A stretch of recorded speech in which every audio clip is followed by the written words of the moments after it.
Mark, I think a week or two ago you said that you guys were still had your best football ahead of you.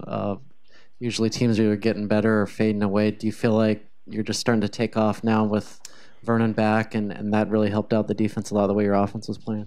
I think we're definitely playing better in phases, and then still just need to put the complete thing together. Last night, a ton of yards, but not the matching points. Part of that is red zone execution. 2 picks in the end zone will affect that. Field goals affect that. So obviously, we want to finish those with touchdowns, and then. There's always errors like we talked about last night, whether it's coverage or fits or tackling that are kind of glossed over in the win, and then obviously a ton of special team stuff that I mean, just, it literally is installation day one type mistakes that happened last night that can't happen going forward. But as a whole, a ton of improvement and need to stay on that trend. Mike? Mark, last night the players were saying, and other coaches were saying, they're not satisfied yet. They're still looking for ways to finish drives. What exactly do they need to do to finish those drives to be satisfied with the overall product of the game? Well, you're always kind of chasing perfection, right? We always talk about chasing better and just how you fit into the role. For instance, we have them 3rd and 100. And we get a personal foul, just ridiculous. That if that's a punt and you flip it and it's 50, 60, you can start to kind of get that frenzy going and create that momentum. But just of doing your job great, playing your role to the absolute best of your ability, including the scout team guys, including everybody in the phases we were just talking about. To that end, we did not have a special teams player of the game. The special teams scout of the week was Sean Kilpatrick. Offensive player of the game was 2, Tyler Johnstone and Evan Bayless. Our offensive scout of the week was Dylan Kane. Defensive player of the game was DeForest Buckner, and the defensive scout of the week was Morgan Mahalik. Matt? With Vernon and his escapability or designed run plays, how much do you feel like that opened up lanes for Royce and the other running backs behind him? A ton. And you have to have the element in our offense that gap has to exist. The defense has to account for that, and if it's one false step that becomes an arm tackle for Royce, or as we saw last night, Kenai, Tony James, Taj, all getting better and better.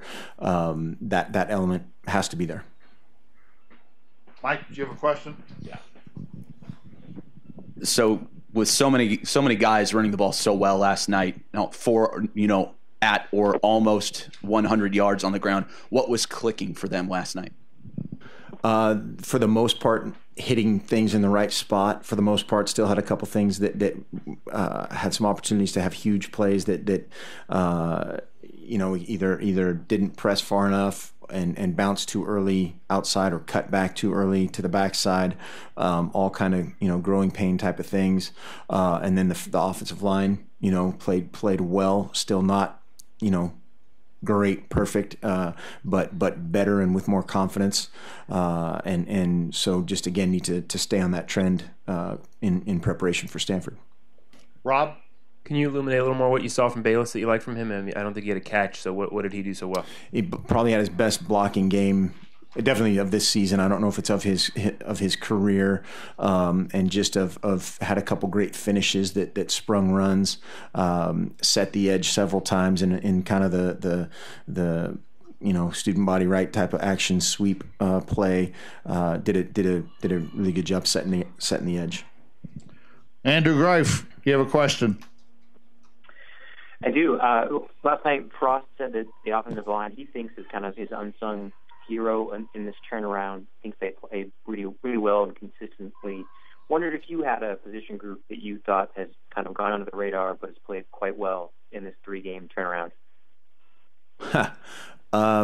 Up until last night, I would have said special teams. And again, the two blocks were just really, really. They're just so easy to fix. It's that, that's what makes it that much more frustrating, like we talked about last night. But our return game has been really good. Our punt team had been excellent for the most part. Our coverage units, and then I think everybody else, at times has flashed, whether it's been the D-line, the linebackers, the secondary still improving. But everybody's kind of taken their turn, flashing for the good and flashing for the we need to fix it. Ryan, there is. Can you kind of describe what a week of practice and preparation's like for Charles, to still getting up to speed with the secondary and obviously doing enough on offense where he is there to make a big play, and I'm not sure what all he does on special teams, but just Right. what all is he doing for you? Yeah, in general, he's a defensive player in practice and special teams, and so 90+% of the time he's a defensive player and a special teams player. And then we'll pull him over for a few reps of 1-on-1, 7-on-7 as an offensive player, and then he just tries to hook up with Coach Lubick when he can, either before meetings, after meetings. Of Charles is a very smart football player and can learn things, even nuanced stuff, the weekly stuff, very quickly. Mike Scout. DP said last night that he thinks that the defense is buying into that defensive game plan, that philosophy, that they're more confident. Are you seeing the same thing? Well, definitely, and so much of that as a defense, like we've talked about before, it's 11 guys. 11 guys doing their job.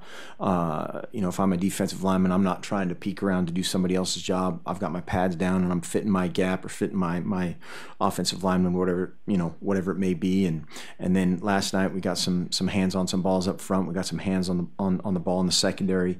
Made a lot more plays on the ball than we have in the past, and that's contagious too. Now we need to catch it. Anything else, Andrew? Yeah, I saw Malik Lovett took part in the participation report and missed him on the field, but he showed up in the report. What led you to decide that was a good one to maybe get rid of that red shirt for him? As impossible it may be to believe, I think the sports information department made a mistake on that. He did not participate. Aha. Andy was too busy PAing. I guess It's excellent. I guess regarding a young guy, obviously Canton Kamatue had so much praise, so much promise, and played pretty well coming back from his injury, at least flashed at times. Mm-hmm. I guess any insight into the last 2 weeks, hasn't seen the field, kind of what's kept him out of that? He's not been available these last 2 weeks. Brian? DeForest playing with a big club hand, and a lot of NFL scouts were here last night. Can you just talk about the season he's having? He's battling. I mean, the guy is playing his tail off, and it's one-handed. I mean, how he's done it. He's double teamed. He's triple teamed. He's chunked and chipped on their releases, and he's just battled. And I think more so than anything, just been a steadying force in there for a bunch of guys. Mentioned Canton of kind of mentoring all those guys and just being a great example of the guy hasn't missed a rep of practice. I mean, we take him out of practice to kind of force a little healing time and stuff, but he Defoe's a rock. Anything else? Okay. Thank you. Thanks.